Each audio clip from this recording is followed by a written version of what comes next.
सभी को जय मसीह की। परमेश्वर के नाम की महिमा हो। आज मैं आप लोग सामने एक छोटा सा स्टोरी लेकर आई हूँ, जो कि एक गांव में एक बहुत गरीब परिवार होता है। वो लोग झोपड़ी में रहते हैं और वो लोग बहुत ही खुश होते हैं।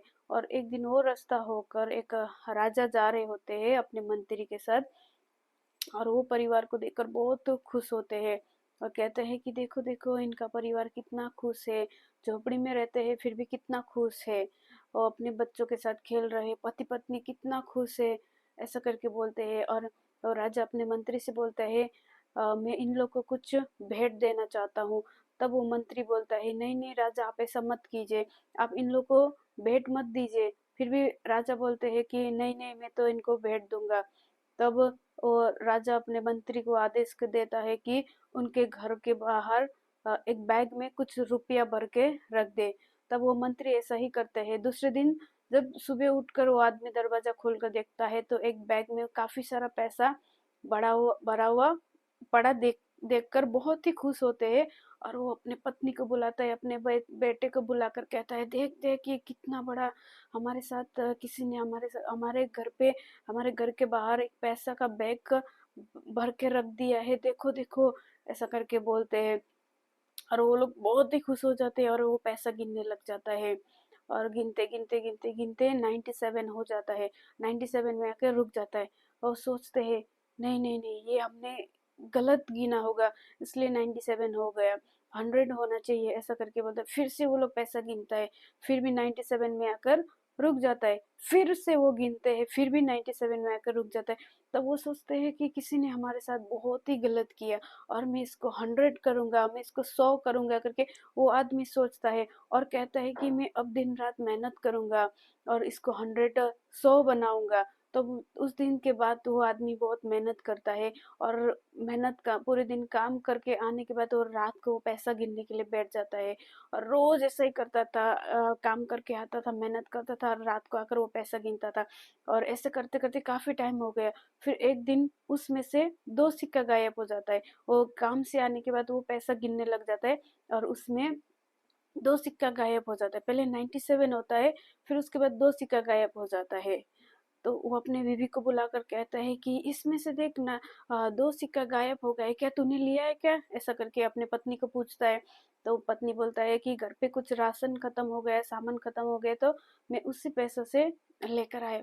वो बहुत गुस्सा हो जाता है कि देख, मैं दिन रात मेहनत कर रहा हूँ उसको 100 पहुंचाने के लिए और तुम लोग ऐसा करते हो करके बहुत गुस्सा हो जाता है। और फिर से वो हफ्ते में एक दिन छुट्टी रखता था और वो छुट्टी भी रखना बंद किया और पूरे दिन रात मेहनत कर रहा होता है और रोज आकर पैसा गिनता है। फिर एक दिन फिर ऐसा हुआ कि उसके बेटा उस पैसे में से 3 सिक्का निकाल कर अपनी जरूरत का सामान और वो शॉपिंग करके आ जाता है।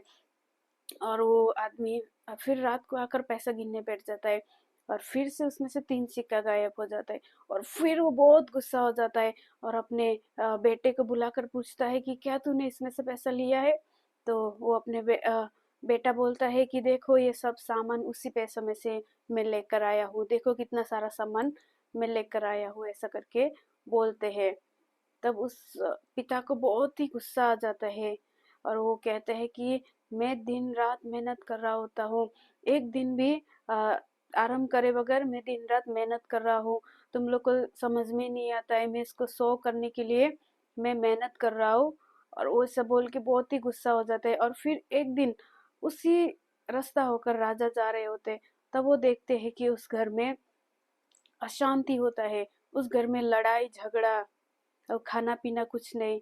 वो फिर राजा कहता है कि ये लोग तो बहुत ही खुश थे और आज क्या हो गया इनके घर पे। तब मंत्री बोलते हैं, राजा, जो पैसा आपने इन्हें दिया था उसकी वजह से ही ये सब हुआ है। तब राजा भी देखते हैं तो बहुत दुख हो जाते हैं। तो हमें ये स्टोरी से ये सीख मिलती है कि हमारे पास जो कुछ भी है, हमें उसी चीज से हमें संतुष्ट रहना चाहिए। हम कभी कभी ज्यादा करने के चक्कर में हम कई सारे चीज खो देते हैं, हमारे जीवन में आराम भी नहीं होता है। जिस तरह वो आदमी उस पैसों को बढ़ाने के चक्कर में उसने आराम करना छोड़ दिया था, खाना खाना छोड़ दिया था और अपने परिवार के साथ बैठकर बात करना तक भूल चुका था। कई बार हमारे जीवन में भी ऐसा ही होता है, हम पैसा के चक्कर में हम हमारे फैमिली के साथ बैठकर बात भी नहीं कर पाते हैं, और कई बार हम बाहर ही हो जाते हैं काम के वजह से। तो ये कहानी से हमें ये सीखने को मिलता है कि हमारे पास आज जो कुछ प्रभु ने हमें दिया है, उसमें हम खुश रहना है। जो कुछ प्रभु ने हमारे जीवन में दिया है, हम उसके लिए हमें धन्यवाद करना है।